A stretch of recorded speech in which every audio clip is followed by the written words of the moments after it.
नमस्कार सांग माने जय जगन्नाथ। आज वीडियो स्टार्ट करवा दही बुलारू जोटा कि मोर फास्ट टाइम। आज मु फास्ट टाइम पाई दही बुलेबी। मो दही बुला देखिले केही भी कहबेनी एटा फास्ट टाइम बोली। दही बुलेबा पूर्व डरुथली मो हाथ रे लहुणी बाहर कि न बाहर के जानी, किंतु मो दही बुलार स्पीड देखी लहुणी न बाहरी जीव कुआड़े। गोटे समय केमिति दीटा काम करहब सेटा तो कहीं मो पाखरु शिखिबा दरकार। जेमिति कि सकाळु सकाळु दही बुला सहित मो बॉडी रे एक्सरसाइज हो जाउची।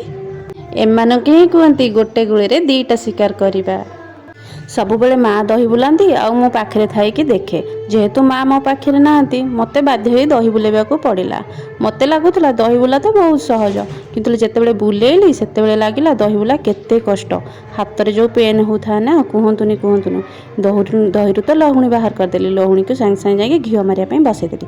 तापर लागिगले लंच रे प्रिपरेशन ले।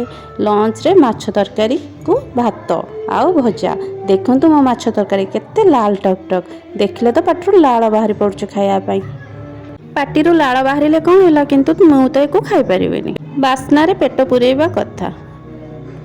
आपण माने मते कमेंट रे जणातु तो दहीरु लहुणी कौन कले भल भाबरे बाहरिबो। रहिली, देखाबो नेक्स्ट वीडियो रे।